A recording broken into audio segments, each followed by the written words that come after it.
What's going on, people? We are Tottenham TV here, back here with another video. I've got three guests with me today. First of all is Alex. Welcome back to the channel. How are you doing? Yeah, I'm pretty good. Pretty good. Good. Joe, Brummy Joe with me again. How are you? Yeah, I'm good. I was feeling okay, but when I put this top on, I felt a lot better. So. Super, Jan. We'll get into that in a bit. And Nathan Davis, how you doing, mate? Yep, all good, my friend. You ready to get stuck into it? Yeah, of course, always. So what we're going to do today is we're going to go through the whole squad, and it's just a simple keep or sell. And yeah, let's get straight into it. And the first one might cause a bit of debate, and that is up to Hugo Lloris. And we're going to start with you, Nathan. So Lloris is a weird one for me because I think he's a brilliant goalkeeper, but I also do feel his best years are behind him. Especially this year, he's had a lot of struggles, a few injuries, a few mistakes.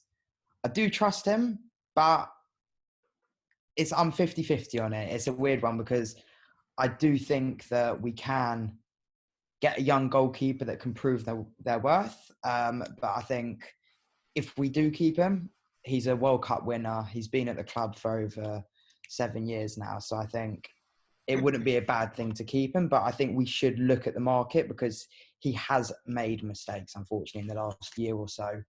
For a goalkeeper,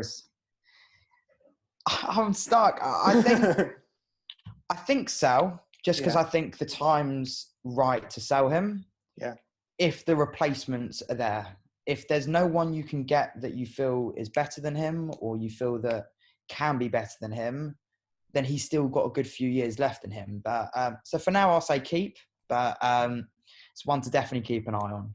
All right, Alex? I think that really everything that's going on with the pandemic is going to impact our transfer business massively. And for that reason, before this, I would have said sell. I think that we need a new goalkeeper.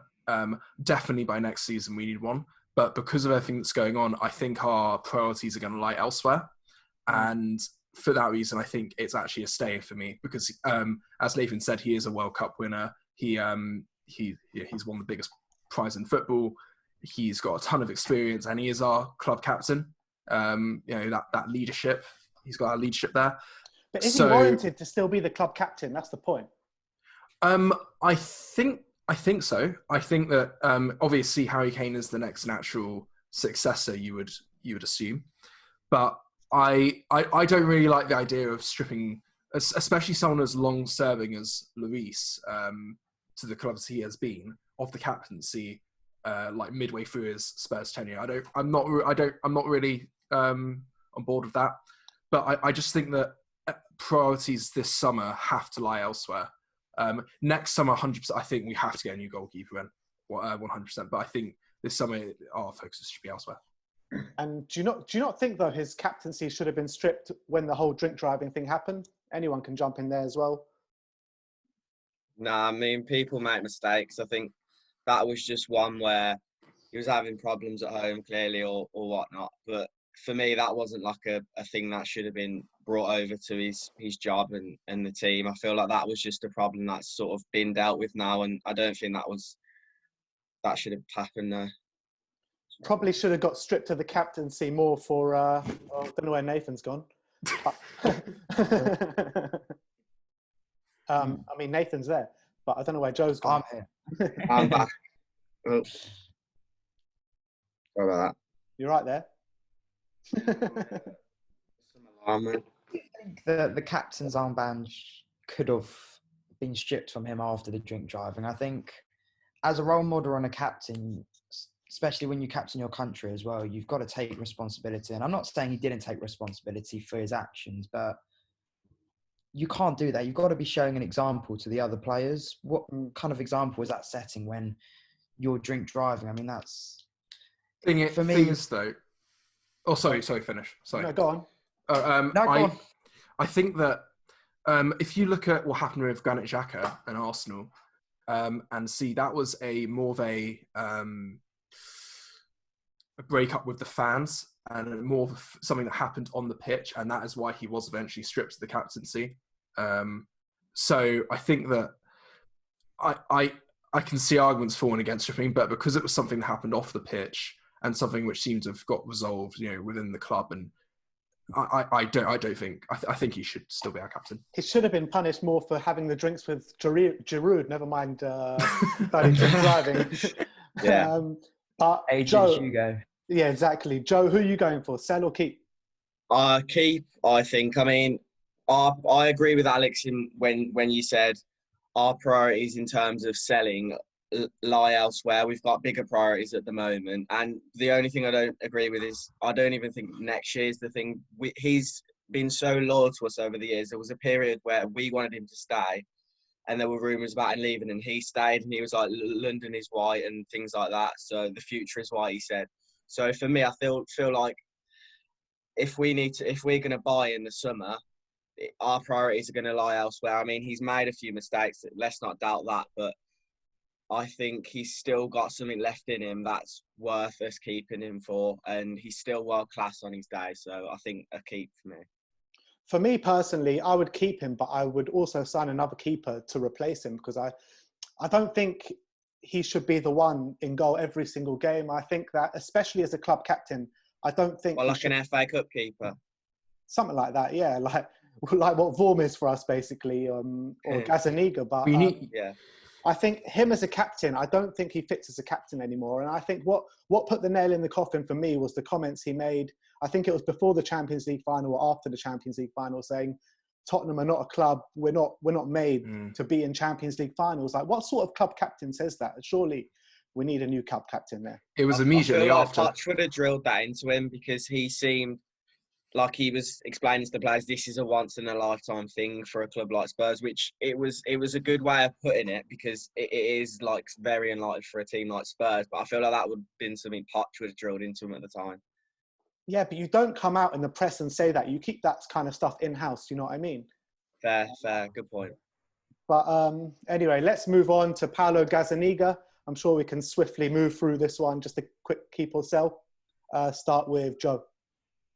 Yes, sell for me. I've been like, I have liked him throughout the season, but I think it's easier, and like you say as well, to get a new keeper in and try something else, because it's going to get to the stage in maybe a year or two where Lloris is going to go. We're going to need instantly a first keeper that's good enough. And if we were to get one in now, then we could make sure he's good and knows the squad. So he's been there for a year or two for when Lloris leaves, and then we've got a first-time keeper straight away. Nathan? I think so.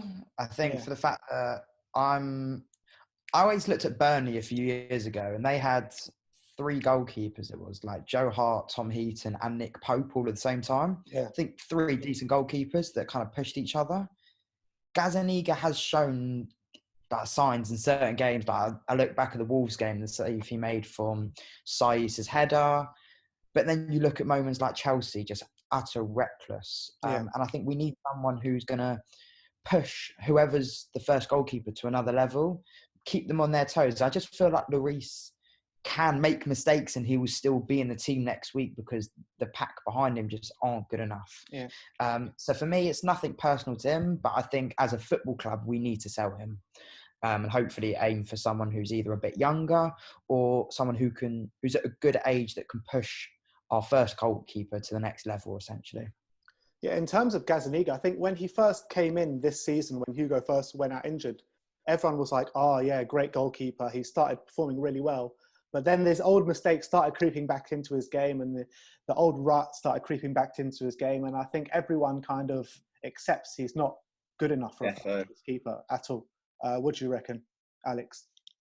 I think that actually I'm going to disagree with. I think he's 100% a keep, because I know that he's made mistakes, and he had a lot of hype behind him when I think it was like something like 7 games we didn't lose when he was in goal or something like that until Chelsea last year. Yeah. But the thing is, though, is that in this market, first choice goalkeepers are now going to be so expensive. That's the thing. And Gazzaniga is, I think, actually probably one of the best second choice goalkeepers in the league, in my opinion. I think that he he's actually very similar to Lloris in that he can make very acrobatic saves. He's very, very good with saving the ball and stuff like that. And actually, but probably better distribution than Lloris as well. But the thing is, though, is that I think that he can push Lloris. It wasn't longer. People were saying that why not? Can't he push Lloris for the first spot? I think the longer he spends in the team, the more his flaws are evident. They really are, and I think that Lloris and Gazzaniga, they're polar opposites of goalkeepers. I think Lloris's strengths are Gazzaniga's weaknesses, and vice versa. I think Lloris is terrible at distributing when Gazzaniga, that's his main strength. Where Lloris is brilliant at shot stopping, where Gazzaniga's not that great at shot stopping. So I think they're very different keepers, but I agree with you, he's great for a backup, but in terms of a first choice keeper, I don't think Lloris or Gazzaniga are good enough. That's just my opinion. I guess it doesn't help when you've got an awful defence in front of you. Yeah, exactly. Exactly. But let's move on to the defence, and let's start off with one that contract ends this summer, and that is Jan Vertonghen, he's got his shirt on. A player that we all hold dearly to our hearts, isn't it? That's a tough one. And let's start off with Alex. What do you reckon about Jan Vertonghen? I think that if we're going to target a defender in the summer, someone like Ruben Dias, who actually, if what our limited budget is going to be, if we're going to throw everything at that, then he has to go. Mars bar. He has to go because he has not been good enough. I can't remember what game it was this year, but it just looked like he was done. He got subbed off, didn't he? I think. Oh, when he walked around the pitch and he looked like it just looked over. It was Norwich, wasn't it? Yeah, I remember that, and that really stuck with me. And but if we're not going to get a central defender, then he's really got to stay because he is experienced, etc., and all those tropes. But if it was up to me, he would go and we'd get another central defender. And as much as I love Jan. With Jan Vertonghen, is it one of those where he kind of stays but in the background because he's a good presence to have kind of in that dressing room? Experience for the young ones. Yeah. Go on, Nathan. See, I like Vertonghen, and like the thing with Vertonghen is that I know everyone's talking about his age now and that he's got slower, and I don't think that's the case. I think with Vertonghen, he's never been blessed with pace, but he's always been one step ahead, which makes him why he's been one of the best defenders in the Premier League for so long now.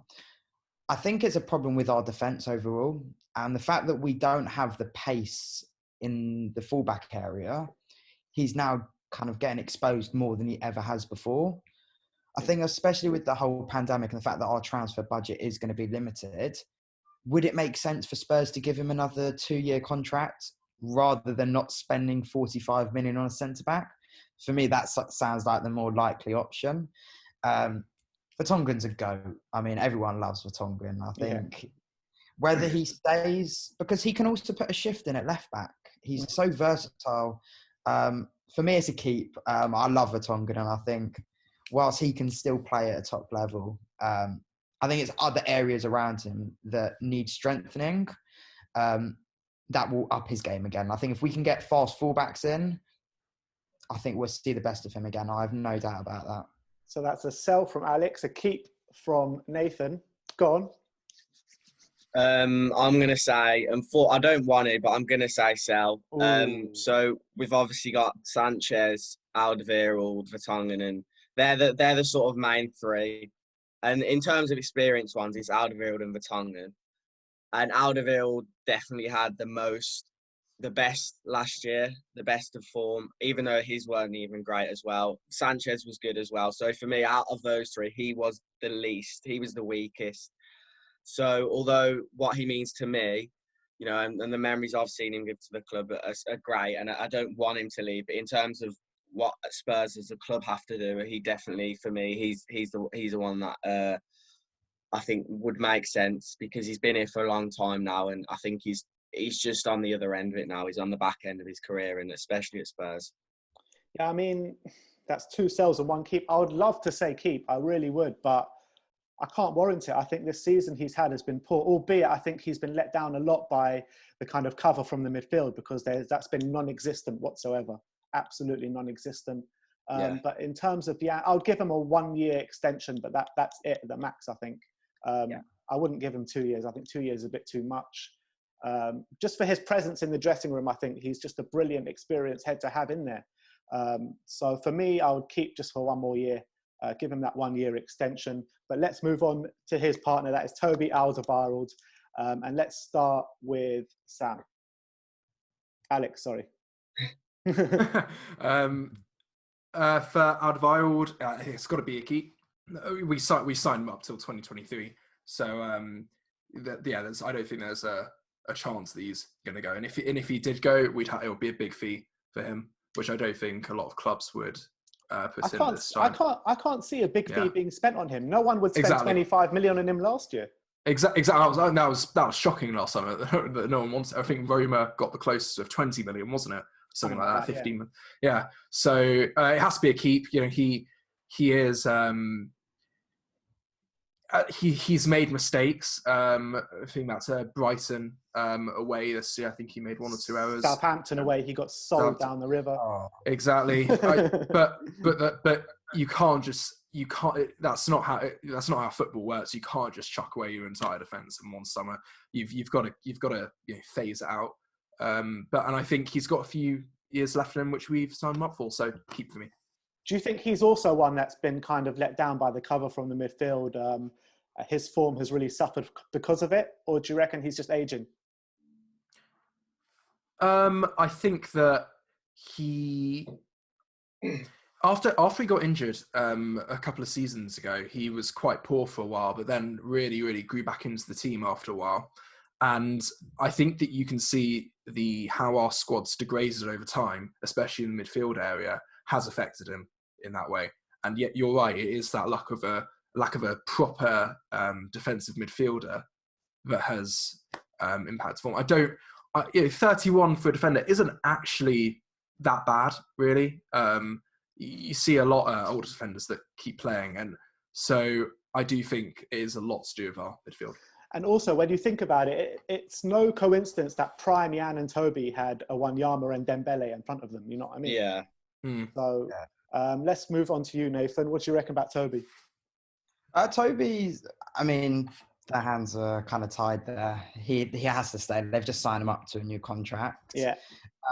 Personally, I don't think his performance has warranted the new contract. Yeah. I think over the last year or so, his aggression in one-to-one defending has been weak. He gets turned over most weeks. Yeah. We could sit here and go through different reasons for why, whether that's because of a lack of holding midfielder or the fullbacks are getting squeezed in too much.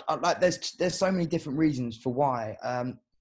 The thing with Toby is that he's a ball player, and he can get you from being on the back foot to being in front of the opponent's goal within seconds. I mean, how many times have we seen him put balls over the top to Dele or Son or Kane? Look, he's a really experienced centre-half. I wouldn't be getting rid of him now, and I think that actually I've seen a lot of really good performances from him and Sanchez, especially at home. Keep. So I'm going to say keep, but I think it's definitely one we got to keep an eye on, especially if there's other young centre-backs floating around elsewhere. He's not our long-term future, let's put it that way. So keep for another year or so, but definitely one to keep an eye on. There was periods when Jose came in, I think just after we had that manager bounce for about 4 or 5 weeks, where he was our literal only outlet going forward. You know, we would pass it to Toby and he would just spray it whichever way he wanted. He's basically a quarterback. Literally. But yeah, we joke. I've had a big debate over this, and I'm going to go for keep, and it's sort of similar to what Alex said in terms that we can't just shift our whole back line out in one go. So this is the more logical one out of him and Vertonghen for me. And part of the reason is he was the more solid, but I also think that he's still only 31. He's not expired yet, and not a lot of centre-backs do. But also just on what you guys were saying, I think although the midfield were poor and it's so much like easier for a centre-back when the midfield are on point, they're strong, so the centre-backs don't have so much work to do. The opposition's last wall to get past is still always the defence, so you've still got to put a bit of blame on the guys, in the back line, because they haven't been good enough as well. And although the midfield are to blame as well, there are times where you look at the centre backs, including Sanchez as well, and you just think, how have you not got that ball, or why aren't you clearing that? Why aren't you blocking this? So, there is blame to go to Vertonghen and all the centre backs, but for me, Vertonghen's one of them that should stay, because Toby's one that should stay, because he's warranted it more than Vertonghen, because he's just, like you say, when Mourinho first came in, he was that better player, and I still think he's got more in his tank than Vertonghen anyway. All right. Davinson Sanchez, Nathan? Definitely keep. Best defender this season, wasn't he? He was, he was brilliant this season. The thing about Sanchez, and I've always said it, unfortunately, since he joined, that he's always got a mistake in him, unfortunately. Yeah. Small things like, I look back at the game we played against Arsenal at Wembley. He gave away the penalty in the last minute.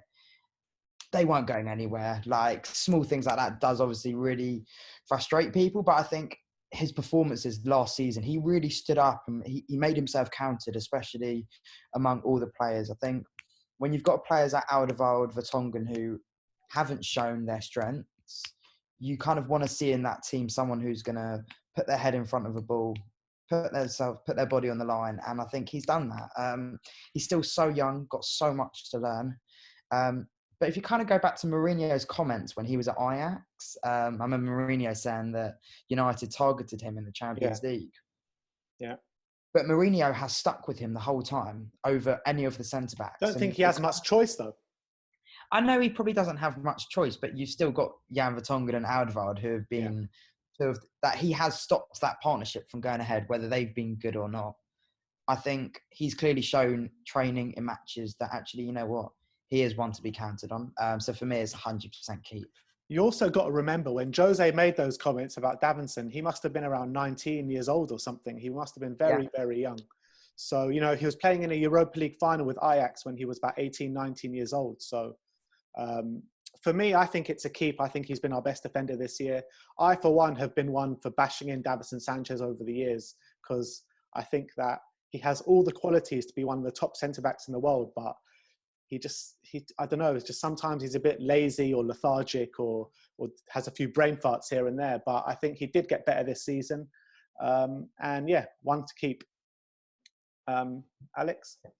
I agree. We do need to keep him, but he just does switch off sometimes, and it's really frustrating. Yeah. As you guys said. But look, he is still relatively young. That's the thing. And he was 19, 18, 20 when in the Europa League final, and it's only 3-4 years after that. Yeah. So it's a key. He's got a long way to go, and he is whoever our next defender we do bring in, he is going to be the partnership, you'd imagine. I actually feel that Davinson Sanchez, he plays great in the big games. In the smaller games, he just loses his concentration a bit, which is really frustrating, because, he can pull out performances against Liverpool and Man City and these teams, and then like Norwich come and then he'll just like slip on the floor or something and give away a goal. But anyway, let's move on to Juan Foyth. I'll give my... I haven't gone yet. Oh, have you not said? Sorry. No, it's all right. It's going to be a keep as well. I think it's all about his maturance over the last year, and that's a big bonus. And, the first couple of years at Spurs, it was a bit. He struggled at times. Let's be honest. And I feel like the last half season, whatever it was, he matured, and he's going to come into his patterns and stuff. So hopefully, as Alex said, there's going to be a new centre back that we bring in, and he can really partner with. So I think in terms of who we're going to buy, which is a different conversation, but we need to make sure they can work with Sanchez. All right. There's Japhet Tanganga, but there's not really much to talk about. Everyone's going to say keep. He's only played 6 games for Spurs, so. 100%. But let's definitely one for the future. Definitely one for the future. Yeah. Exciting. If you ask Slav, he doesn't like him very much. Really? Slav hates We had Tanganga. a big discussion about that in the player ratings video. Yeah, we did. But let's move swiftly on to Call him out on that one. Yeah, you Slav, call. I'm calling you out on that one. Juan Foyth, Nathan. Juan Foyth's a weird one. Started really well for us. Showed some really good signs. I think his performance at Norwich, being taken off at half time at Christmas, really kind of showed the level he's at the minute. I even go back to a Wolves game we played wasn't this season, the season before. 3-2. Gave away 2 penalties, I think it was that game. Yeah. And I just feel like with him, he's making the same mistakes every single time, spending too long on the ball. I always pictured him to be a holding midfielder because I think his ball play is really good and he's aggressive. Reminds me a little bit of Declan Rice in a way. But I think if we're being realistic, I'd like to keep him because I think he will be one of the best players, but I don't think he's going to be patient enough and he's good enough at this current time for him to get the chances that he wants, unfortunately. If Poch was still our manager, I would say keep, but I just can't see him seeing anything under Mourinho. But yeah, go on, Joe. He's not Mourinho player. Nah. Yeah, I'm going to go with keep purely on the basis that we're not going to get a lot for him if we sell him. And we need sort of a little bit of depth, I guess, if we're going to sell, say, Vertonghen or whoever we sell. We need just to make sure if a player gets injured, and obviously we've got Europe, we've got sometimes we're in 4 competitions, and Mourinho always says we need a bigger squad. So I feel like he can just be a sort of squad player. And he had a few games, like this is like across a few years, where he showed some real good potential. But a lot of the time, I think it's fair to say he's not what we thought he would. But I feel like you've just got to think he's still so young and it's overlooked, I think, because we've had him for, is it 3 years? Yeah, about 3 years. I think that sort of makes people think he's all of a sudden like in his prime or whatnot. He's still so young. So you never know, like with some players, they just take longer to mature, like fine wine. So maybe that's what he's going to be like. All right. Ben Davis? No, sorry, Alex. Oh, right. I think that with Foy, how old is he? Is he 23, I think? Around 20. that, yeah. If he was maybe he's a bit younger. If he was, I'd say go on loan. I think he's a bit young. He's 22. Rather than get rid. 22. I think he's got to go on loan, really. I don't think we can really sell him at the moment. I don't think he's a good backup option to have, I think. I think he has a lot of potential. And I remember at right back, the Argentinian manager, didn't he say something about how he's got loads of potential there? And I suppose also he said a lot of people said in the defensive midfield role, perhaps he could do something. But I agree. I don't think he's got really a great profile as a centre-back.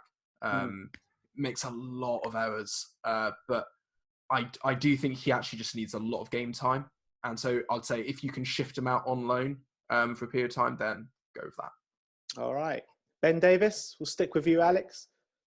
Ben Davis, we signed him up on a new contract, I think, last summer, wasn't it? Yeah. Was it under Mourinho or Poch, the new contract? Oh, I can't remember. But we signed him. We've signed him at some point on. It was under Poch. Yeah. But I think he's a great option to have as a backup, not first choice by any means. But I think he's a very popular member of the squad. I remember when he was injured, Mourinho was saying, "Oh, wait till Ben Davis comes back. He's the missing piece." Yeah, and our defence got worse when he came back. It did, but it took about 5 minutes for us to concede away at Villa. Yeah, and it was all down his side. But I still think that he is a fine backup option, but he should never be our first choice. Yeah. I felt for Ben Davis a bit because, when Mourinho came in, that is like the perfect system for Ben Davis. Hit that kind of football. He got injured straight away after performing great. I think it was the first game or the first 2 games. West Ham, he was brilliant. Yeah, he was brilliant. And then he came back from injury and everyone was so excited to see Ben Davis back. And then Mourinho was like, oh, you got to be patient with him. He's not going to be able to play 2-3 games in a week. And what did he do? He played 3 90 minutes within a week and he was awful every single game. But for me, Ben Davis is a keep just for the squad options. Move on to you, Joe. Yeah, I was thinking about sell, but in terms of who we've got instead of him, it'd be Sessegnon, so that's worrying. So I think just keep him and he can be a sort of squad player. I still think we could do with a better left back. But in terms of first team, and like I say, when we have a lot of fixtures, we need to think about the squad. So I think he's still a good squad player. To put in a decent performance here and there. Nathan? So, yeah. So Ben quick and simple Davis. with Ben Davis. He's a good squad player. Problem is with him, and he's very versatile. I think also squad really player like, should be his middle name. Mm-hmm. I think so, yeah. I'm a big fan of defenders who can also play centre-back as well as play full-back as well. And that's why someone like Vertonghen I rate so highly, because the ability to be able to do that is a strong asset for any squad to be able to play either centre-half or full-back. Yeah. Problem with him is that I feel like he's been at the club for, what, seven years now? Poch's first signing. So he hasn't Wow. got any better. And for me, this is our problem, that we give people too much time to try and come good. Yeah. I think that right now, whilst we are desperate for a fullback, and that is clear as daylight. So I'm going to say sell, just for the simple fact that, not because I have any disrespect towards Ben Davis, because I think he's a good squad player, but we need a fullback desperately. So for me, it's a sell. So is that 3 keeps and 1 sell? Or Yeah. what's everyone gone? Alex, I've what did gone you go? keep. Owen keep. Yeah. Okay. 3 keeps, yeah. Serge Aurier now. Oh, no. Pass all the way around. Go on, Nathan. I'll go first. Oh, go on, okay, Joe. go on. Go on, All right, Joe. cool. I think, under Mourinho, like, he's just sort of transitioned into a different player, and something that we wouldn't have expected. I'm excited to see, how he can sort of play over the next year as well under Mourinho, under like a fully well-oiled Spurs team under Mourinho, because he seemed to sort of pull us out of things with his crossing and stuff last year, and I think that's going to be something beneficial to us. And although he's got that side of him which no one likes, which can get us in trouble sometimes, he's honed back on that over the last sort of few months. And I think, like we've said before, we can't just sell everyone. And I think he's one of the players that he has use at the club still, and he does. Even if we bought a new right back in, he still has use to us, and he's not a player that I want to see go anytime soon. So that's a keep. Yeah. All right, Nathan. I couldn't have been further from the opposite if I tried with it. Sorry about this. I mean, in all fairness to him, and I will say this, for me, he was actually my player of the season. Not because I think he's any good, because for me, it just shows how poor we've been this season. I think the guy is an accident waiting to happen. He's also an assist. It's happened a lot, the accident. He is, yeah, apparently he's an assist pro. But you know what? I think as a fullback, you've got to be able to defend, and you've got to be able to keep your cool. And you've so many reckless moments I can think about. I mean, Southampton at home, he got sent off within 2 minutes. Yeah. For something stupid. I mean, go back to Liverpool away. Kicks out at Mane for no reason. I mean, I just think of so many moments where he's just let himself down and he's let the squad down. And I just think that we're in a position right now where we need guarantees. We need to know that on a weekly basis, these people are going to turn up and give you something. And I just think with Aurier, the first thing that comes to mind is just casualty. He just causes you worries 24/7, whether that's from defending, attacking. I'm sorry, for me, it's a definite sell. I mean, if you can get someone in, you've got to. All right. 1 keep, 1 sell. Alex? I'm a big believer in the Serge Aurier cycle, which is that he has a really, really strong game or two. Gets everyone really, Aurier's back. Let's do this. Then gets a red card and loses the game the next game. So, as I completely agree, he is an accident waiting to happen. He's like a ticking time bomb whenever he walks onto the pitch. And I do concede that he has done better in a more like sort of right wing role under Mourinho. But the point is that Mourinho's developed the system to allow him to do that and not have to defend. But we need someone who can defend who's a right back. So I think right back, I think right back is the position we need to get most this summer. It was criminal that we didn't bring in one last summer. I think it was criminal we never brought one in when Carl Walker left. Well, exactly. Serge Aurier was supposed to be the answer really to that, but he just hasn't turned out to be what he wanted. And I think we have to be looking at other targets like Max Aarons, Atau, those sorts of players this summer. Personally, that's two sells and one keep. I'm going to go for keep. And the reason I'm going to go for keep is just to keep him at right wing. I don't want him anywhere near that right back role. I think he's more suited to the right wing. I think if you keep him on the right wing, don't give him any defensive responsibilities whatsoever. I think you've got a player on your hands there. Keep him as far away from our penalty area as possible. And just one job. You've got one job, and that is to provide balls into that box for Harry Kane. And I don't think you can go wrong with that. I think just where we see his strengths, just focus on that and forget about defending. His strengths actually are brilliant. They really are. It's just his weaknesses let him down. That case, we would have to play 5 at the back, essentially. Well, you get a new right back in and you can play him as a winger. Him and Bergwijn can interchange on the right wing. Wow. You never know. You never know. Or not Bergwijn, anyone, you know what I mean? I'm sticking to Sal. And now let's move on. And who we got is Ryan Sessegnon. To be honest, I think it's a bit unfair putting him into this, but let's breeze past him because he didn't play that many games. But let's start with you, Nathan. Big fan of Sessegnon. Are you? Actually, yeah, I am. I think he's... I can see a lot of Ashley Cole in him. I think that he is going to come really good. We've got to be patient with him. He's so young. He's only had a year in the Premier League. We've got to just stick with him. I think... I can't hear it. You're broken up, Nathan. He's a 10. Yeah, 100% keep. He's definitely one to keep. Nathan, you broke up. You broke up there. We didn't hear anything you said. Can you guys hear me now? Yeah, now we can hear you. Yeah, sorry. Sessegnon's definitely a keep for me. I think that he's, 19? 19, yeah.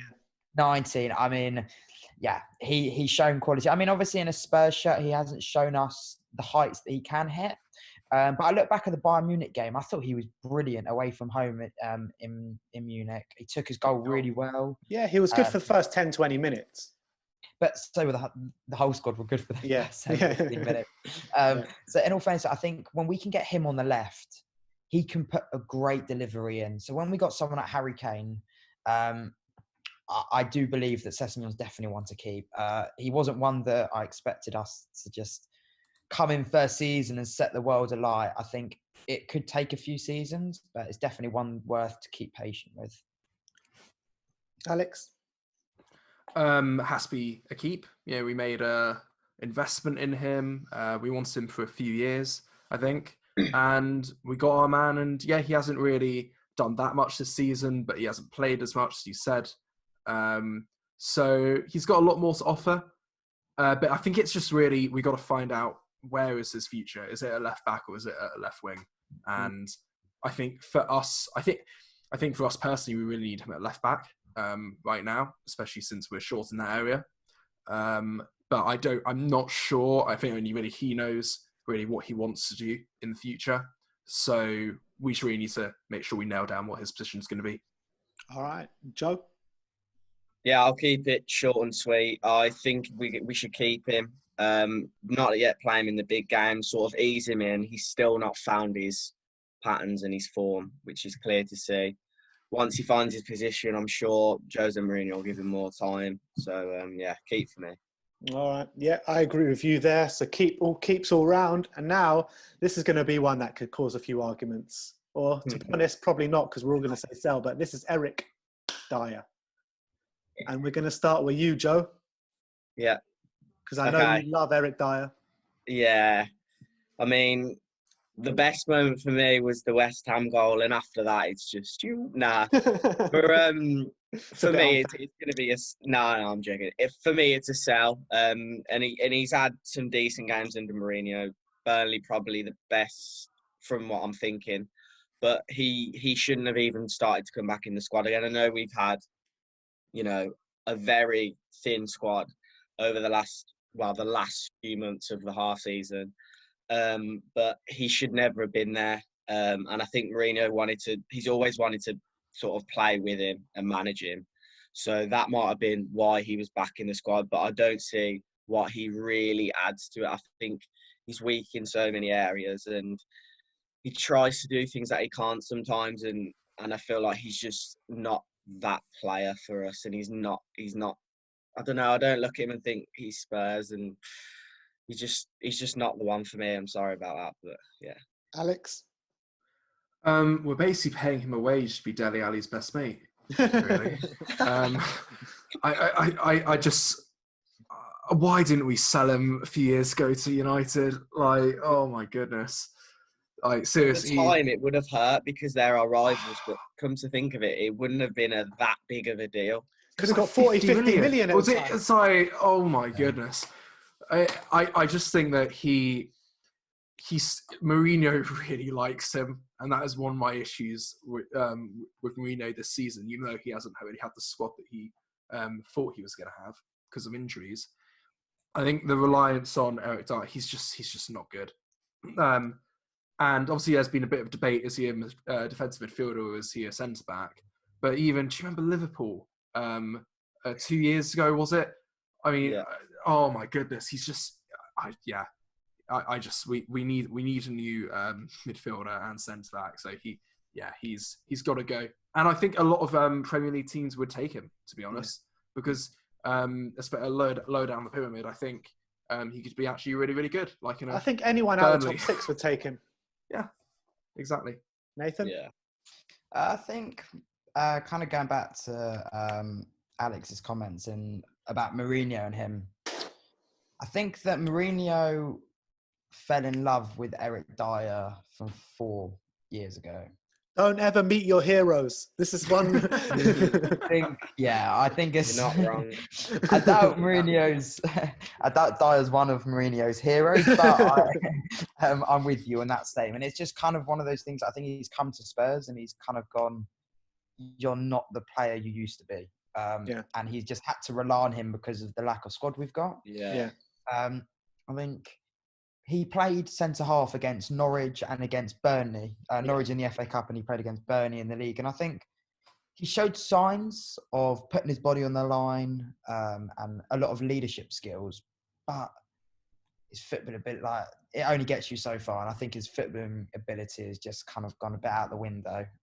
Whether that's to do with his appendix operations or other off the field, I have no idea. But I think it's time to go when it comes to Eric Dyer. I think those 2 performances were probably his best performances in a Spurs shirt for years. 100%, I agree. I thought he played centre half for both those games, and actually, he was really good in both those games. It was actually a shame because the players around him let him down on those performances. But I think 2 performances in 3 years doesn't warrant you to stay at a football club as big as Tottenham. At least he showed good family values, eh? But yeah, I'm going to go for Sell as well. I think Eric Dyer's time at Tottenham is up. Albeit he did, like you said, his 2 best performances in the past few years were his last 2 games for Spurs, and I think that those 2 games did come after showing a bit of confidence, because I think his confidence was shot before that. But albeit, I will say Sell. Who we can bring in as a replacement to him is an interesting one, because I think there are a lot of players out there who we can get, young players in Europe. I think there's a midfielder in France. I don't know if you've heard of him, called Soumare. There's one. Yeah. There's one called Camavinga as well, who's absolutely baller. I've heard he's 17, isn't he? Yeah, he's very young. I've heard a lot of good things about him. So there's a lot of players in the French league. Kondogbia as well. I think overall this whole conversation just regarding Eric Dyer just outlines our desperateness to sign a holding midfielder. I mean, we just have not been the same. When you kind of go back to a few years ago under Poch, we had Dyer, Wanyama, Dembele rotating week in, week out, whether it was Wanyama, Dembele or vice versa. None of them will either, I know Dyer's the only one standing, but you take 3 massive players out of any squad and you're going to be weak. Of course. we need a holding midfielder. I think that's got to be definitely number one priority. 100%. Yeah. So that's a resounding sell from everyone. Really? I think that's the first time we've all agreed on a sell. But let's move on. And next is going to be Harry Winks, which is going to be an interesting one. And let's start with you, Alex. My opinion on Harry Winks this season's changed a bit. I really, really liked him, especially last season. I thought he was really, really good. I think he's Spurs through and through. Loves the club. Doesn't love Nathan. Does not love Nathan. But the problem is that, and I remember I was doing an interview with you, and you talked about it. I was like, actually, yeah, it's quite a good point. His passing ability, it's sideways. He just doesn't do forward passes. The thing is, he's got it in his locker. He just doesn't provide it enough. I know. I think if you guys go back to the Brighton at home game where Kane scored that goal, which was offside, literally by like a yard in the first half. And that beautiful ball, that defense splitting pass. He's got that in the locker. And I don't know if it's like a confidence game. Sorry to take off, but that moment just reminds me of like what he can do, and it's so frustrating. Doesn't do it enough. I still think that we should keep him though, because he as you say, he's got it in him. He's really got it in him, and he is proper Spurs. But is he 23, 24? 24.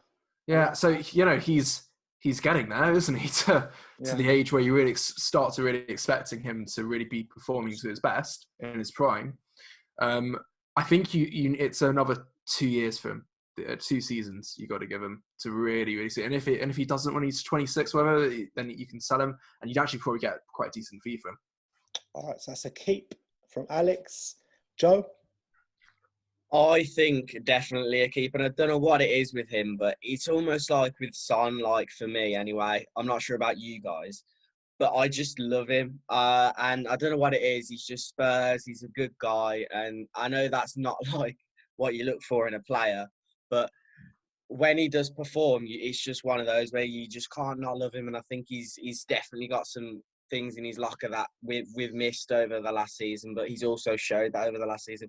With the sideways football, maybe the football just isn't for him right now, but he's one of those players I can't let go of, because he's Spurs through and through. And when we win a game, he's happy because it's Spurs that won, not just because he plays for us. And I couldn't see him go. And even if he had a worse season than he did, I just love Winks, to be honest.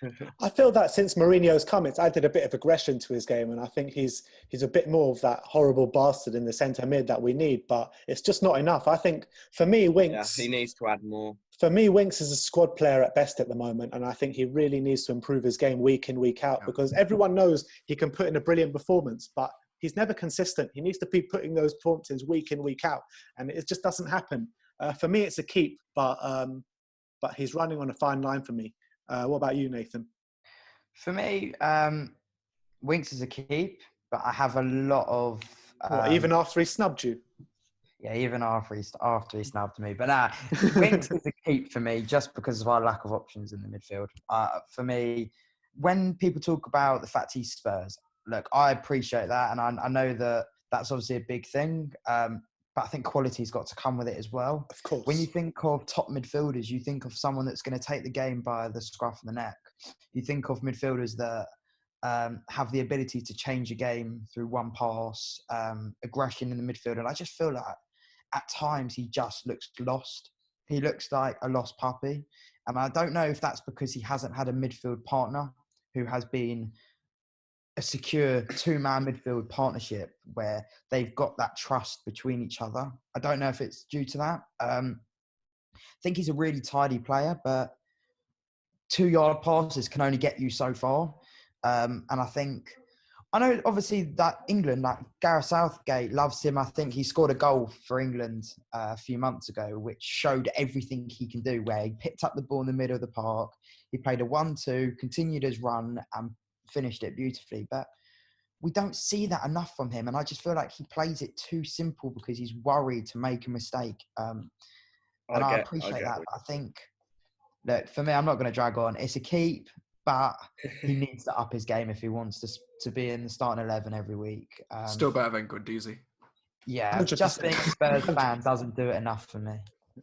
But for me, that Barcelona at home at Wembley was the epitome of Harry Winks. You know, that first half, he was shocking. It was like boys against men. He was getting overrun completely. And then in that second half, he was the best player on the park. He taught Messi how to play football in that second half. Yeah. But let's move on and you mentioned Jan Vertonghen is the GOAT, but the real GOAT is Moussa Sissoko. And let's start with you, Nathan. 100% keep. I think we missed that physical aggression in the midfield. 100%. I spoke about, obviously, with Winks, that he's a really tidy footballer. And I think with Sissoko, he's the total opposite. But I think for a successful team, you need both. You need people that will run through a brick wall for your football club. Someone that will do the hard graft. I go back to the City game in the Champions League last season. He played as like a cover for Trippier, where he would double up on Sterling. And he was, I mean, I've never seen a holding midfield. I thought he was absolutely sensational that day. And I think under Mourinho, he's been scoring goals as well. He scored goals as well. Flying volleys, mate. Flying volleys in front of the Park Lane. I think when we think about our midfield, especially in the last few months, without him, we've been so much weaker. And I think if we can get him and Ndombele, and even if we can get a midfield of Ndombele, Sissoko, and Lo Celso, I honestly think that's a midfield to be scared of. So for me, Sissoko's a keep. Absolute go. Alex? He signed a new contract recently, I think. He's a keep because I mean his transformation over the past 3-4 years is just unbelievable. Really, I've not really seen anything like it. And I completely agree with everything you guys said. I'll keep it brief. He just provides that just destroyer mentality, but can also push the ball forward. And it's now, as you said, starting to score goals. So excited to see him when football comes back. That was one of the moments of the season when he scored his first goal this season. The I lane put a bet on it. I put a bet on him to score that game. I actually did. I had a feeling. We did like a joke with the people I sit with, and it was very. I've not celebrated a goal in a long time like that. That was very funny. Go on, Joe. It's looking like keeps all round. I think he showed a lot of heart to come back from the position he was in at Spurs. I mean, not a lot of players can, because he was looked at as a laughingstock from the entire fan base, and it does take more than I think it looks like to actually turn that around, because he really was a player that would come on and we'd literally just laugh at him thinking, oh yeah, he's going to score and he's going to do it. But he's completely reinvented his career at Spurs, and he's a player like no other now. So it's a keep for me, and I also think he's going to be like Nathan said next season with him, and if we can get Ndombele right and Lo Celso, we've got a strong midfield, and it's exciting to see as long as we keep everyone fresh. And like I say, when the oil starts working and we get well, find our formation and find where we're suited to, including all the players where their best position are, that's when it's going to look like a well-oiled team under Mourinho. And I really think we can do something next year, and it's another conversation. But yeah. All right, so that's keeps all round to the GOAT Moussa Sissoko. Now Ndombele. I know it's going to be keeps all round. I know what everyone's going to say about Ndombele. He's got the quality, he's just not showing it. Quick. Literally, I think to start with, he's not running enough. He's eating too much. Like, we're all going to say pretty much similar things, and but also he's shown in bursts that he's like amazing, like best midfielder in the league type stuff. I think technically he's the best player at the club. Yeah, and he can compare to pretty much anyone in the league, because he'll mess up on the easiest tackle, but then he'll win it back and like take on like 4 players, and then he just won't do anything for the rest of the game. He's got it in him, and I don't know what it is, but he needs to click. I don't think he's up to the scratch of the Premier League or whatnot. I love Ndombele. I was so happy when we signed him.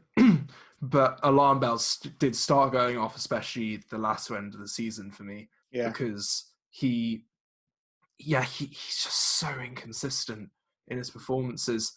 And when you look back at when we signed him, and now listening now to some of the reports from France, the reason why we were uncontested in his signature was because precisely this, that he's not used to a high intensity football like he's playing now, and that is why big clubs did not sign him that summer. And I think we're very lucky to have him.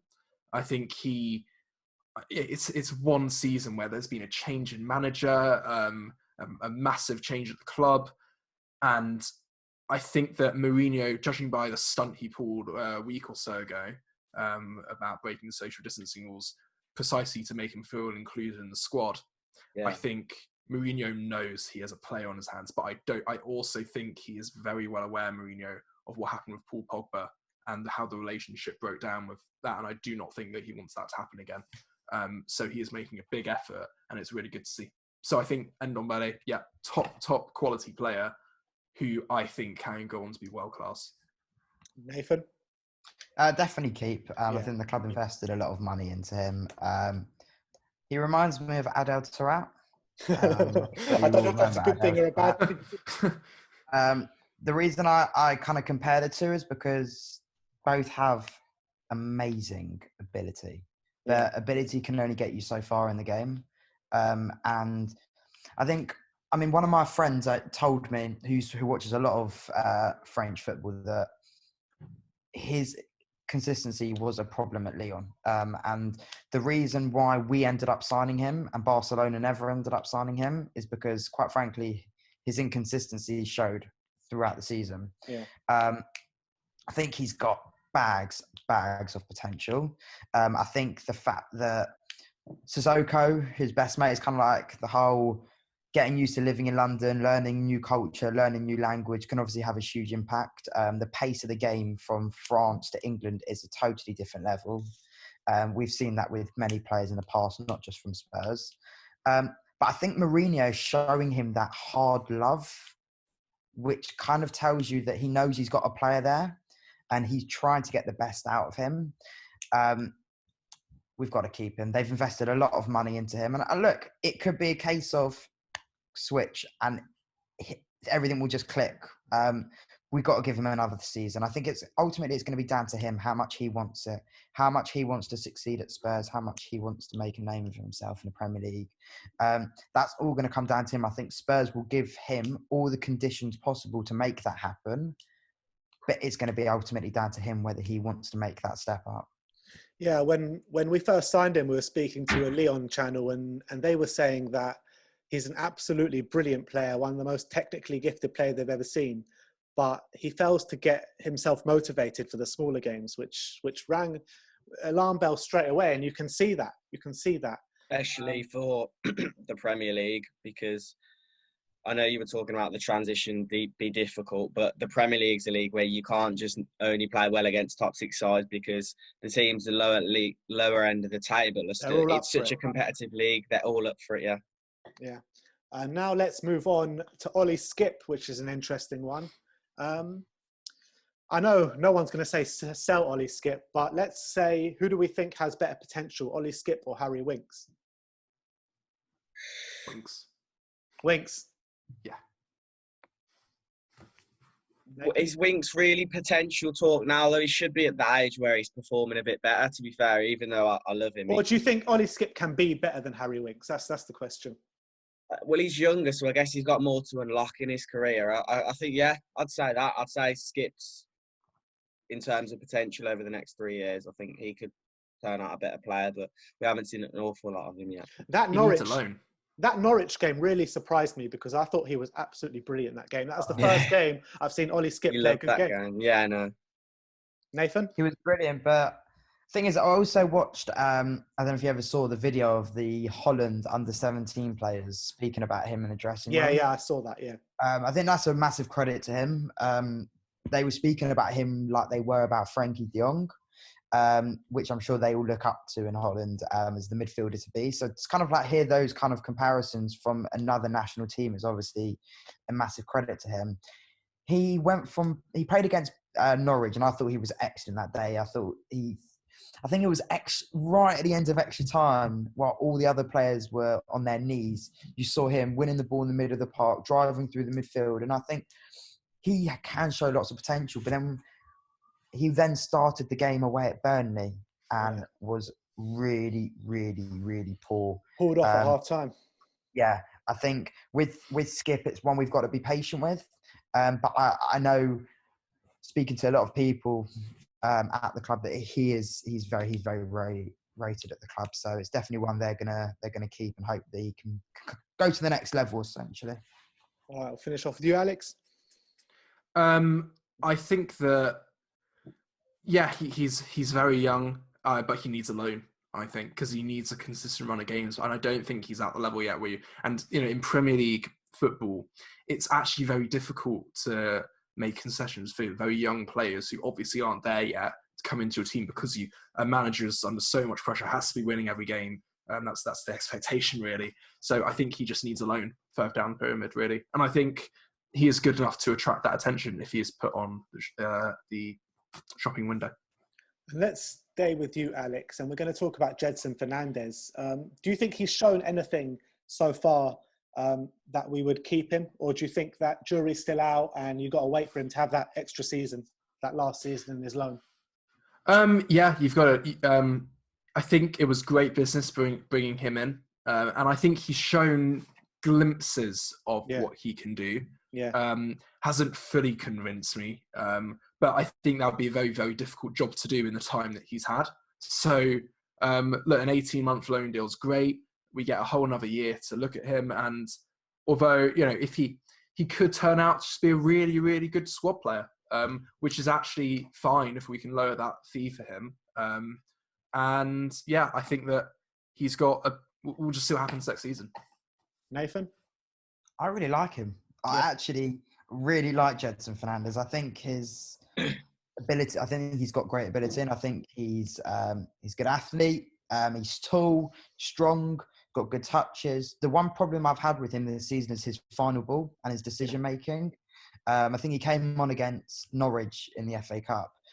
He changed that game. I think we were playing down that left-hand side the whole of that second half and extra time. It was just the final ball and his inability to put the ball in the back of the net that game. But really, I think he's shown some really good glimpses so far. So the boy's got some skills about him, doesn't he? Yeah, definitely. I think for sure. I'm looking forward to see how he can progress at Tottenham. I think that obviously him being Portuguese as well, that relationship with Mourinho will obviously go down well.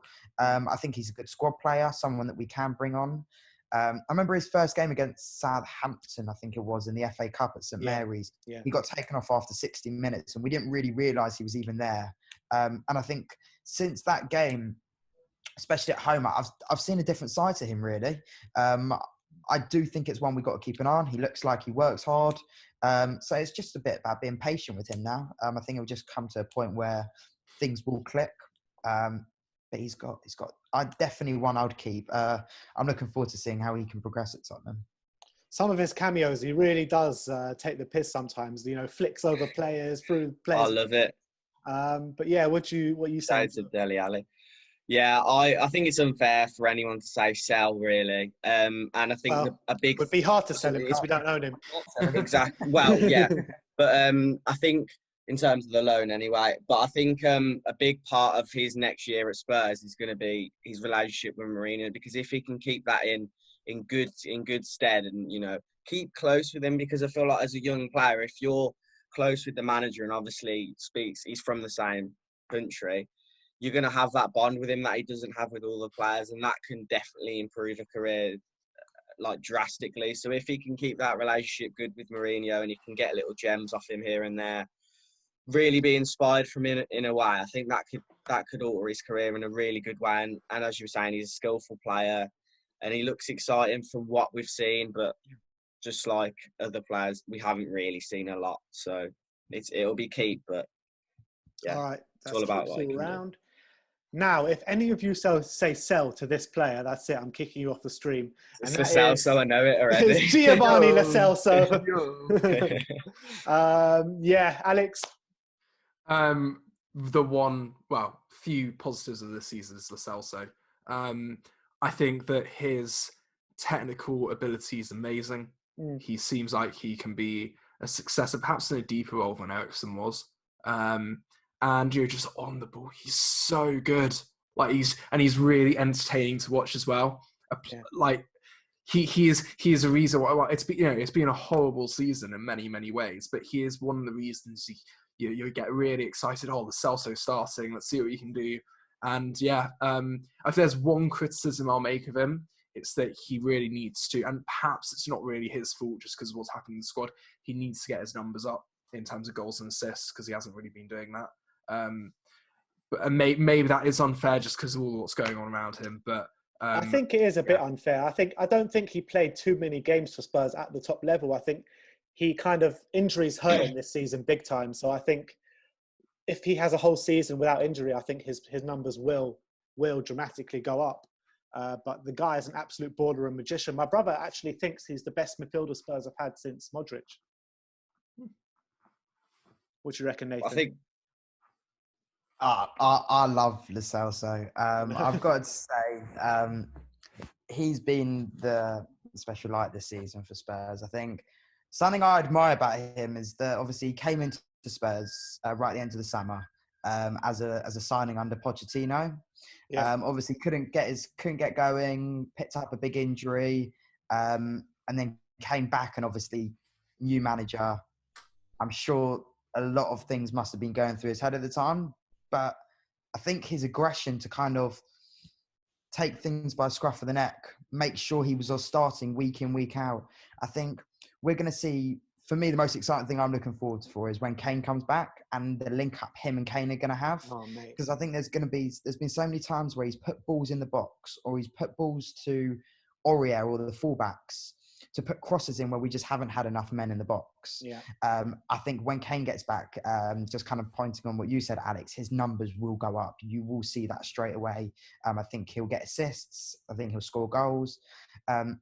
I also like how aggressive he is. He's just so unlike Eriksen. He's so not scared to go in for a tackle. Left footers do tend to be very technically gifted. And there's just something about him that he shines. And I think he's definitely one. He could be the difference between Spurs in the next few years. If we're going to be successful, I honestly believe he's going to be the pinnacle part of that. What worries me a bit is how Mourinho's been going on about Dyer for so many years. And when he comes to Spurs, he's like, I never thought Giovanni Lo Celso could make it. I'm actually surprised at how good he is. It was like, how could you not see how good this guy is? It boggles my mind. But Joe, what do you reckon about Gio? It's obviously a keep. But for me, the special thing I think about is he's really been like a diamond in the dirt. And I say that because when you're playing well and others around you aren't necessarily playing up to their best or their potential, that's when you know you've got a player in you. Because as we see all this season, the players around him, he was having to do the dirty work, go back, get the ball forward, run through the midfield and still attack at the same time. And that shows that like he's a real top quality player, like I say, that diamond in the dirt phrase, because when you're a diamond and no one around you's playing well, imagine when Kane's back, imagine when our team's on form, then he's going to be even better and he's going to work out more, he's going to score more, he's going to get more assists. And I think the latter end of that season has showed something that we could be in with a hell of a player here. 100%. Let's move on. We're on the final stretch now, and the player that we're going to talk about. I've got a great song for Lo Celso as well. So we do have a great song. Yeah, it adds all the fun to it. Player that I want to talk about now is a player that kind of splits opinion. That's Dele Alli. I'm going to start with you, Joe. What do you reckon? Yeah. I didn't know he split too much opinion. I mean, it's an easy keep for me. I mean, he can be a lot of people would get rid of Dele Alli. A lot of people. Really? I haven't actually heard that, weirdly enough. But yeah, Keep for me all day. I mean, he can be inconsistent at times. When he's on form, he's unlike any other. He's skillful, he's creative, he gets assists, he scores, and he literally is a player that I would never think about selling, because, especially to a Premier League rival, because that's exactly something that any team could have, but no one does, because he's just one in a million. Like, and I think he's a good personality for the dressing room. He's always, I see him on socials being kind to the new players, helping them out now. I've seen a lot recently, and I think he's more than just that midfielder. He can really help out others around him as well. So 100% keep for me. Alex? I think that Dele Alli a couple of years ago, I would have actually thought about maybe selling him, and he seems to be going down like the Jesse Lingard route. But what I have to admire about him is that he actually stopped, and it came out in the press, he stopped with a lot of his media commitments, social media and everything, and actually, got down with his football and really, really focused again. And I do think that, especially at the beginning of the season, you could critique him as actually being one among a lot of players that did lead to the Pochettino era coming to an end. I don't think he worked hard enough. Big statement. I know, but I don't. He think he said that enough. himself, didn't he? Yeah, and it wasn't. He just said it was a lot of players that let Pochettino down. But I do think he was one of them. But we've seen glimpses now that Mourinho can get something out of him, and get quite a lot out of him. In fact, West Ham, remember the beginning games. Yeah, I mean, his first 3 or 4 games for Mourinho were brilliant, but since then, he hasn't put in those kind of performances. Yeah, Agreed. He's inconsistent, which sums up our team completely. But that's when Kane got injured as well, so maybe that had something to do with it. Maybe he needs Kane up front to be at his best. But so Nathan, what are you saying about Dele? I think he's just not a striker. That's it. Yeah. He's not a striker. We can't start like a lot of people put a lot of pressure on him, especially in the last few months since Kane's not been there. Dele Alli's like a switch. He's a luxury player. You either get an absolute star in the making during the 90 minutes, or you get someone who can go missing very easily.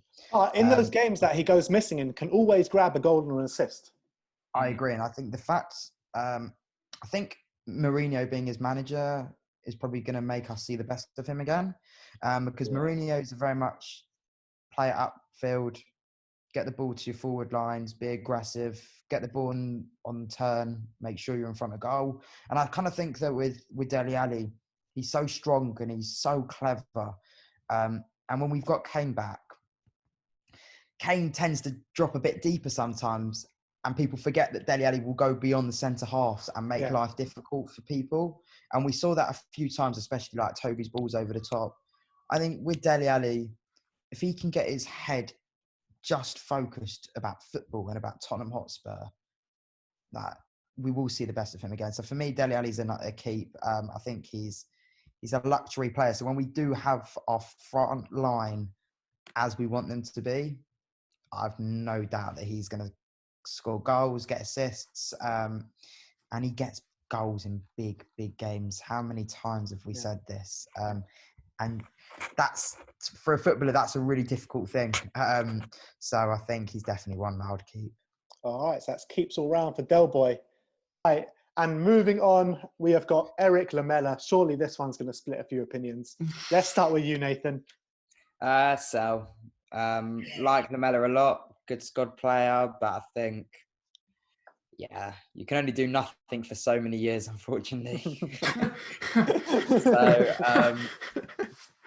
I'll keep that short and sweet. Got a lot of love for Lamella. I think he puts 110% in, which is more than what other players put in, but just hasn't made the cut, unfortunately. Spurs could be time to kind of sell up whilst you can, really.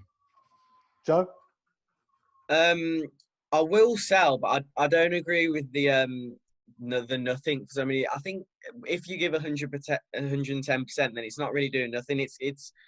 And when he does do that, he does win the ball back. He does find some good areas, but he doesn't always get given the time, and that's because of injuries and whatnot. But I would sell, so I agree with your point. But I think to say he's done nothing's a bit unfair, but for me, he doesn't do enough, which is maybe I'm being a bit harsh there. But Joe, kind of, what was the last good game he played for Spurs?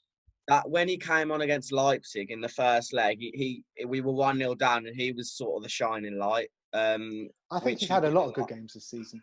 Yeah, he's had a fair few, but for me, it was just. I mean, he could be a squad player, but when I look at it, he's one that I think we could let go of. Alex, he's been great for yellow cards, in backers and stuff like that, in guaranteeing a bit of money. But I think he's definitely a sell for me, because I don't agree he's done nothing. He does get the intensity of the league. You know, he gets a yellow card like every game that he plays in. But I don't think that going forward. I think Bergwijn was a bit of a sort of early replacement potentially for him, and I think we'd still get a good fee for him as well potentially. how much you reckon? Before the market crashed and everything, probably get 25. 30, I was literally going to say 25, I reckon. Yeah, but now 15, 20. Yeah, maybe 20, 50, yeah, 15, 20. Well, with Levy, you could probably get about 80 million. He'll get 15 million and 1 pence or something stupid like that. The club's going to spend 25 million on him when we bought him for 30, and he's actually worse, and his age is obviously not with him anymore. I think that'd be I think it's a bit unfair on Lamella. I really do. I think he's one that always plays for the shirt. I think he's a much better sub than he is a starter. I think when he comes on the sub, he's absolutely brilliant. So I think in that case, I would keep him. But his injuries just let him down every single year. He never gets injured on the pitch. Suddenly, he's got some mysterious injury that keeps him out 3-4 months every season. And he's pre-season FC, essentially. Yeah, exactly. Literally, he just performs like amazing. It's Lamella's back. Here we go, Lamella FC, and then he gets injured. Oh, that was fun. But I love Lamella. I love his dedication. I love his ethic. I love that stone cold killer look he has in his eyes. I love the shithousery against Jack Wilshere. You know, all these things. Lamella goes down as a bit of a boss for me. But I would sell him this summer. I would. I'll do that. I'll still sell him. Stevie B, Steven Bergwijn, Stevie Wonder. Yeah, Stevie Wonder. Talk to me, Nathan. No, big fan of Stevie. I think he's going to be brilliant. It was really interesting. I was listening to what Ronald Koeman was saying, the Holland manager. Yeah. And they were saying, obviously, with Memphis Depay injured, obviously this was a few months ago now, they were saying that Steven Bergwijn was the guy they were going to. He was the go-to guy for this, for the upcoming Euros. I think he's going to be really, really good. Even the other day, I was listening to Frankie de Jong speaking, and he said the toughest opponent he's ever faced is Steven Bergwijn. I think his touches have been really good. He's shown glimpses. I appreciate the fact that there's been games where maybe he has gone missing at times, but he's lightning quick. And I think that give him a year in the Premier League, playing with Kane, playing with Son, if we can get the three of them playing together, I think his game's going to go to another level. Young prospect, so I'm really looking forward to seeing him. He's ready-made for the Premier League. He is ready-made, but you say he went missing, but I think he was thrown into the deep end a bit, you know what I mean? Like, I agree. Kane, Son out, it was all down to him and Dele Alli pretty much. I agree. I won't take it out on him because I think the forwards on their own never did enough for the games which they were there for. I'm not saying that's their fault. They never received the ball as much as they would have liked to themselves. Stevie's one of those players where if you do give him the ball, he will do something with it. It's just about how much you can get the ball to him. Yeah. Alex?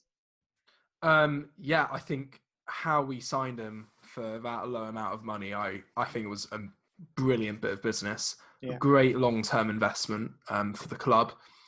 Yeah, he looks ready-made for the Premier League, to be honest. Great physicality, sort of like a Traore sort of like player. And the words that De Jong said about him really, really made you excited for what he could bring to our team. And that Man City goal. Oh, Well, it sounds very, very, very, very good. Yeah, very, very excited to see him either on the left or right wing. Yeah. All right, Joe. I think yes, keep obviously, and he was overplayed, which is quite evident because he got injured in the last game. But it was one of those where he wasn't able to sort of play as Stevie being what he's made of because of that, because he was always playing and he didn't get a lot of rest and he wasn't always playing in the right position, or well, he was, but most of the time anyway. But I'm hoping towards the start of next season or whatever happens, we see a player, not just the goal that we know for at the moment, because it was like amazing goal. But when we say Stevie B at the moment, we just say that goal against City. We just say it because of one shot. But I'm excited to start seeing him as a player now and see what he can bring to the squad in terms of a match, not just a moment. Yeah. All right, so that's 4 keeps resounding all round Stevie B. Now we move on to Lucas Moura. Scored a hat trick. This is going to be interesting. Scored a hat trick in the Champions League semi-final. I think he always gives 100% on the pitch, but sometimes lacks a bit of quality. Let's start with you, Alex.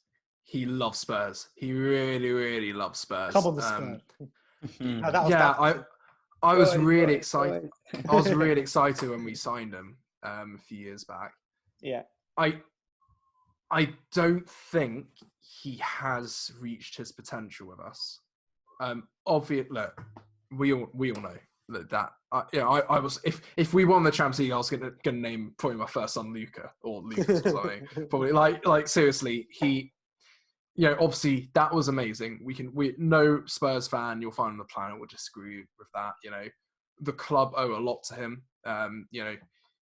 For helping us reach that milestone. Having said that, he has not been good enough this season whatsoever when we've really needed him.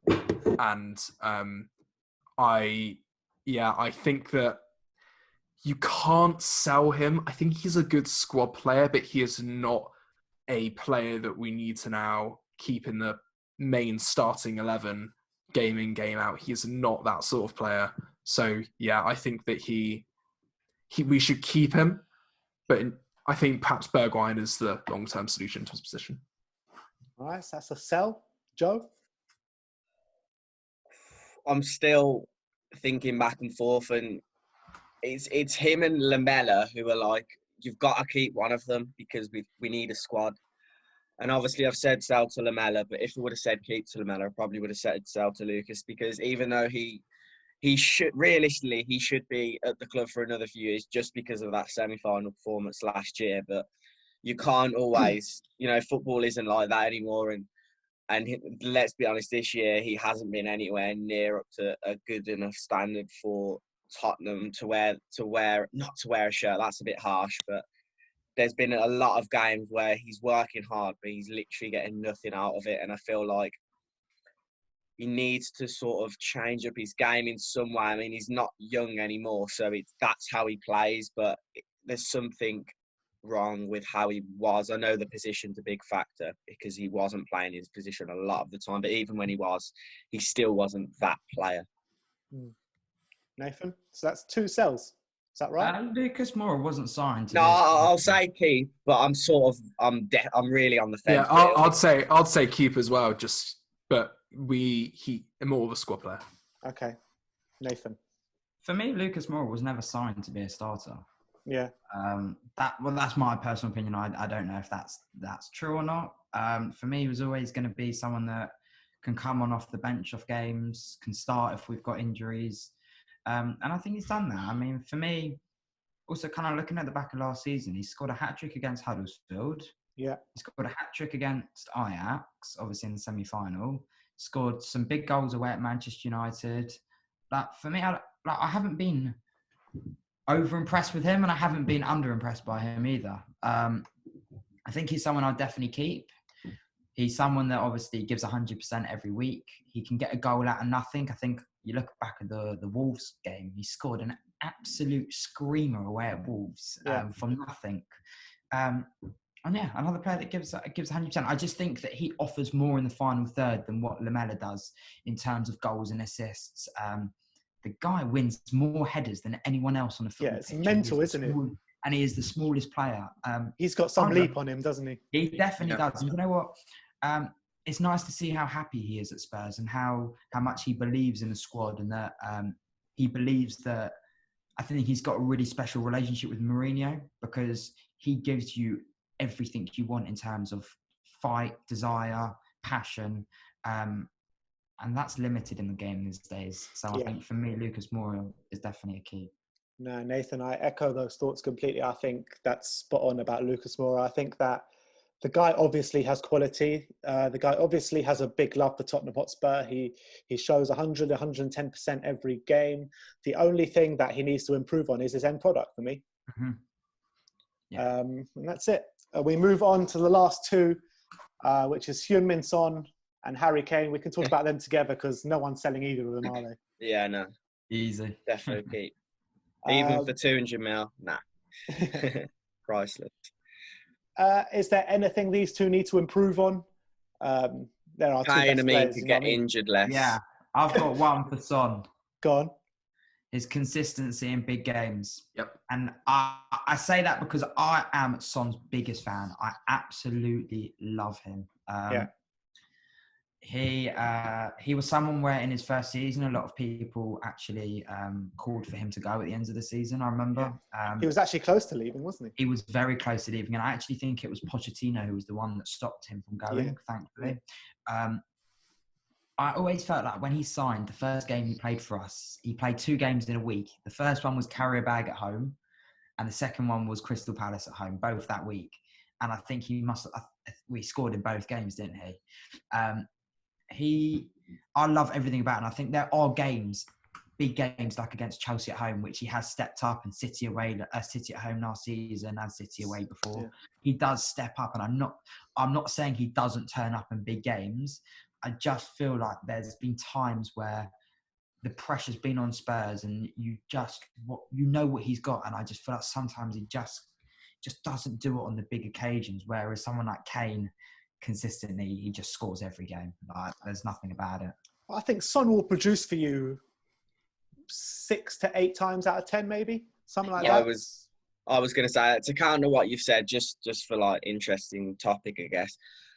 Even though like what you're saying is right, he could score in bigger games more often.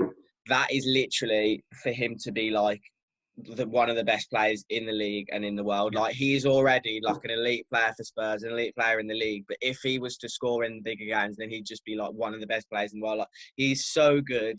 But this is like, that would be like just to top it off, almost cherry on the cake, because he still scores a lot. He still scores so much. And obviously we all say keep, but it's like, yeah, that's the one thing he could do better, because he certainly has missed out on some goals when he could have scored in big games. I'm very surprised that in previous years no one's tried to take him off us, really, of any real substance. He's an amazing player, and I'll keep brief, I'll just echo the thoughts that people have made. It's just consistency in front of goal, and sometimes he's just not really as clinical as I'd like. Can really miss quite easy opportunities, I feel. But scores the hard ones. Exactly. From nowhere. And especially look, with Kane's had 2 very serious injuries 2 years running now, and we've had to really rely upon him in what's not really his favoured position, essentially. So yeah, I think 100%, 120% to keep. But I'd like to see take that really next step to the highest level. Make himself a proper elite player of all. Exactly. Because he can do it. He's really got it in him. Yeah, I think that's 100% right. I think Son, player of the season for us 2 years running now, just says it all, doesn't it? Just says it all. Yeah, I actually personally believe that if I had an option between keeping Kane or Son, I would actually rather keep Son. Well, I think a lot of... You're joking. Oh, no. No, I honestly do, because for me, Son gives you something no one else can give you. I think the ability... How many players do you see that their left foot is as good as their right foot? Or their right foot essentially is as good as their left foot? It's very hard to come by. With Son, it's kind Lamella? of like...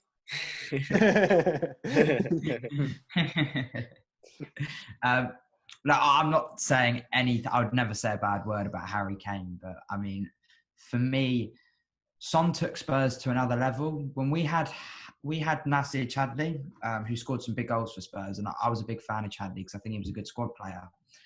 And when they brought Son in, for me, that was the catalyst for change at Spurs, where we went from having a winger that scored 10 goals a season to a winger that scored 20 goals a season and got 15 assists.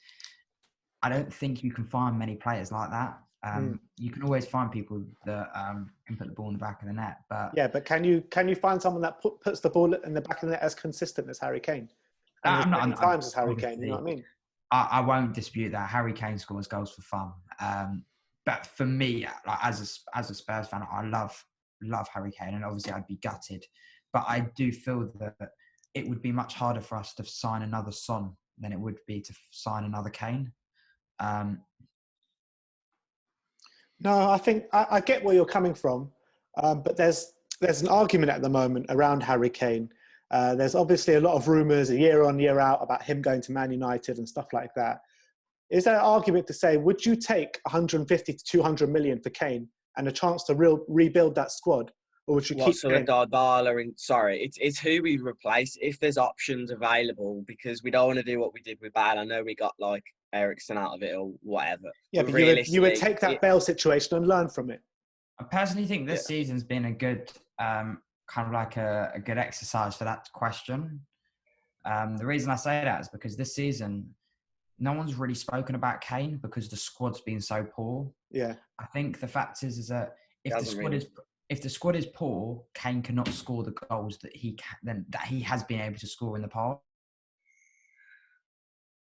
Just for me on Kane, the one thing, it's not just like that relevant to what you were saying then, but I don't think I'll ever forget that, whether it was Poch or him, and if it was him, then it was selfish. That the Champions League final, it still annoys me to this day why he started, and it upsets me because we're not going to get back there soon. Well, you'd think not anyway, and more the fact that he didn't start just winds me up, and I just.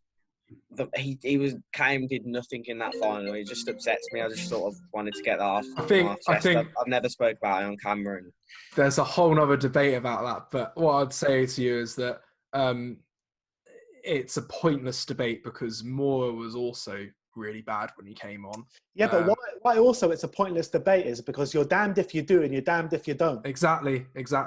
He would have been left out if he doesn't start Harry Kane in that final and we lose. But he was injured. You've got a reason. If you're Poch, you're like, you haven't played in like, how long was it?